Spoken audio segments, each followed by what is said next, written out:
Agora você ouve uma palavra de vida com o pastor Érico Rodolfo Bussinger.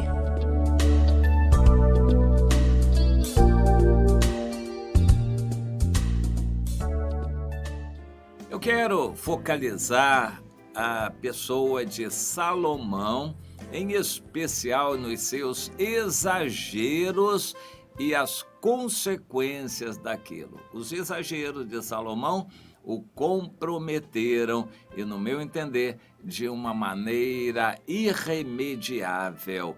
A Bíblia fala do final da vida de Salomão com muita tristeza, não caracterizando nenhum arrependimento, nenhuma mudança. Ele se tornou insensível à voz de Deus. E a Bíblia nos diz que aquele que endurece a sua cerviz será quebrantado de repente, sem que haja cura. Ou seja, aquele que fica rebelde, que resiste à palavra, chega um tempo em que, mesmo que ele queira, não vai ter mais jeito. Foi o que aconteceu com Esaú, que mesmo chorando em lágrimas, quis buscar o que ele tinha perdido e não conseguiu mais. O pecado é assim, é um caminho em que, se a pessoa não tratar logo, vai se afundando nele, até que, quando ela quer sair, não consegue mais. O pecado é um caminho, a pessoa tem que sair dele logo, logo. Os crentes têm que ser exortados por Deus a saírem do caminho do pecado logo, logo, porque se você deixar, o pecado vai criando raízes e, quando quiser arrancar, vai ser muito difícil. Nós plantamos uma árvore há menos de 20 anos atrás, na nossa casa.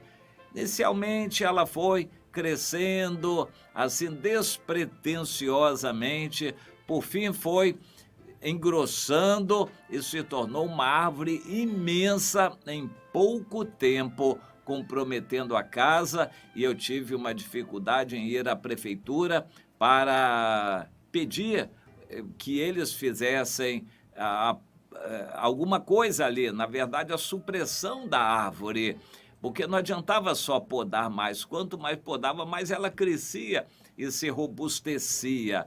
Quando a prefeitura foi retirar aquela árvore, teve que ser uma operação de guerra, com máquinas, a raiz estava imensa, entrando por debaixo da rua, por debaixo das calçadas, ameaçando derrubar muros e solapar o alicerce das casas. As raízes eram imensas, mas antes ela foi uma mudinha pequenininha e a gente foi deixando, ela cresceu demais. E existe hoje essa tendência de entregar tudo à prefeitura. Nós não podemos mais mexer naquilo. Na calçada é da prefeitura.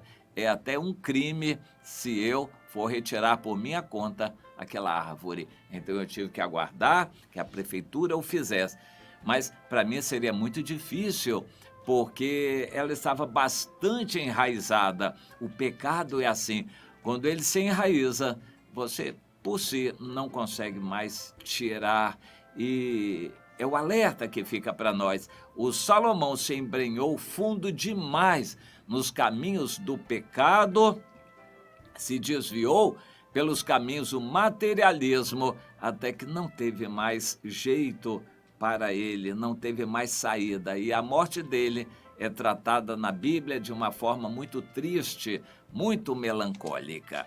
Eu quero focalizar aqui o capítulo 9 de 2 Crônicas, não no início dele, que fala sobre a visita da rainha de Sabá, mas na continuação, a partir do versículo 13.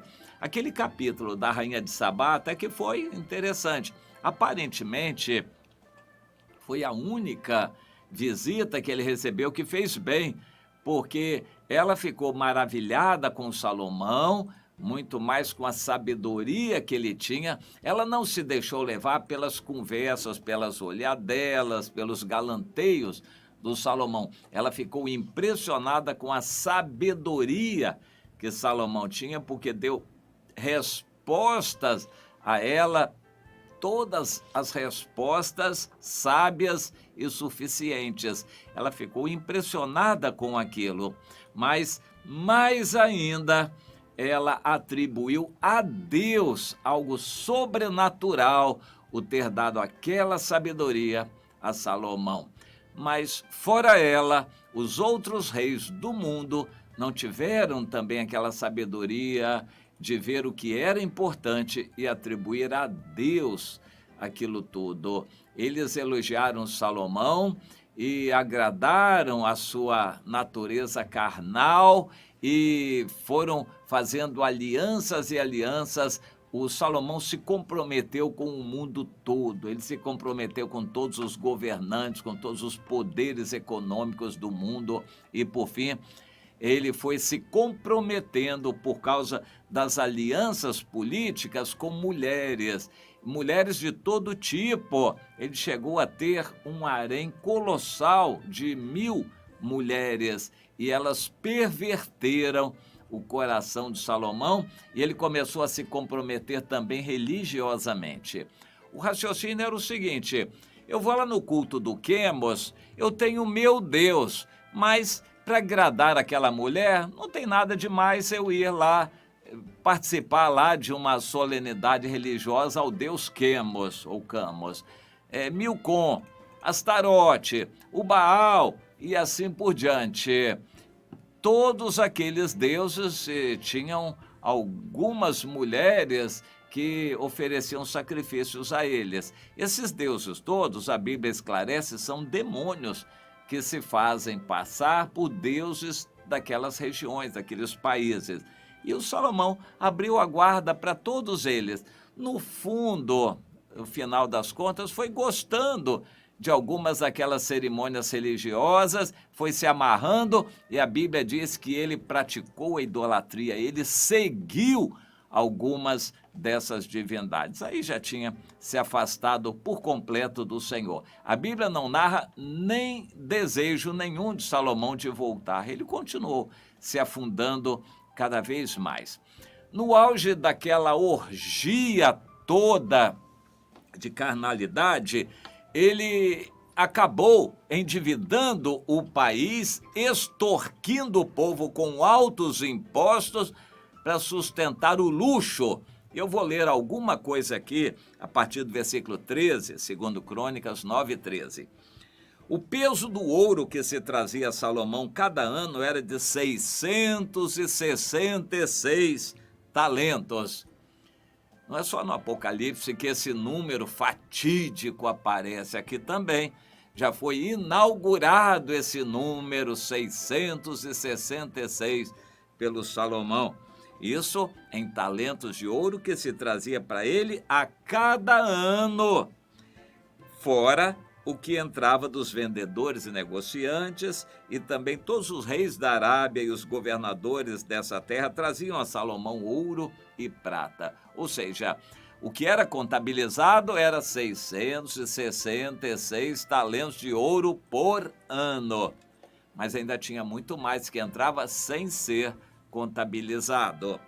E o rei Salomão fez então com esse ouro 200 paveses de ouro batido. 600 ciclos de ouro mandou pesar para cada pavês.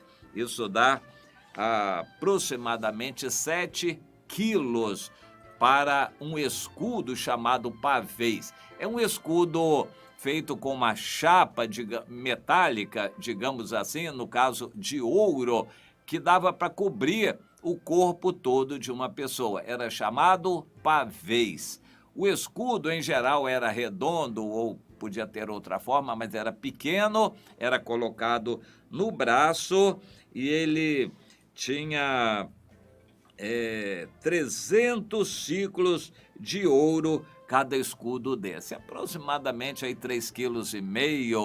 3,5 kg é um peso razoável para segurar no braço, em geral o braço esquerdo, para defender o corpo de espadas, golpes de lança, e enquanto com a direita se manipulava uma espada, lança ou qualquer outra arma também.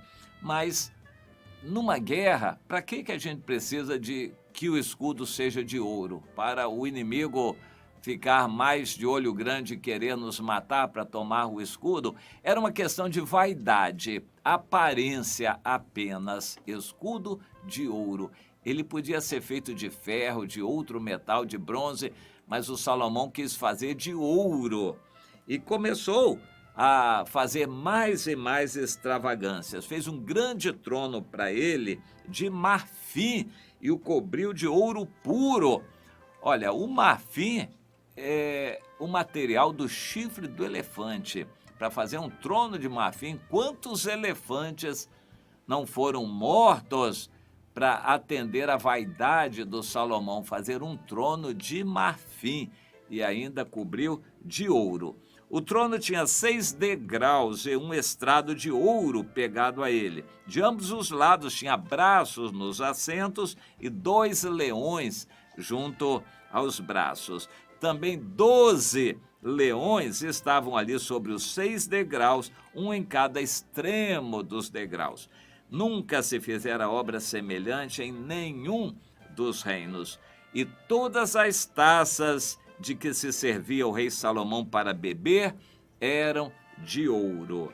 Assim, o rei Salomão excedeu a todos os reis do mundo, tanto em sabedoria como em riqueza. E todos os reis do mundo procuravam ir ter com ele para lhe ouvir a sabedoria que Deus lhe pusera no coração. Cada um trazia o seu presente. Bom, isso que nós lemos basta para caracterizar a orgia de coisas materiais, de valores humanos, a própria carnalidade na vida do Salomão. Para que esse exagero todo? Mas para conseguir esse ouro, ele fazia alianças com o mundo todo, com todos os pecados. Ele se tornava conivente com todos os pecados de todos os governantes do mundo também. E no próprio povo dele, ele acabou escravizando o povo, extorquindo o povo com altíssimos impostos que o povo não tinha mais condições de pagar, até que se rebelou e aquela revolta ficou marcada na vida do filho dele, o Roboão. Bom, é só para você ficar alerta. Todas as coisas materiais que nós temos, nós corremos o risco de nos comprometermos com elas. Quanto mais alguém possui, mais o seu coração pode se desviar de Deus e se colocar naquilo que pode ser um ídolo.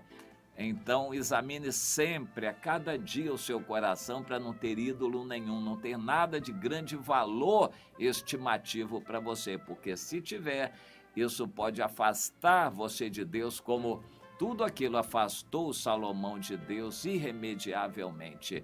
Que você aprenda essa lição e se volte para Deus. Cuidado com presentes que recebe, cuidado com compromissos que faz, cuidado quando você acumula riquezas. Tudo isso pode se tornar laço e armadilha para destruir a sua vida espiritual. Isso não é bom.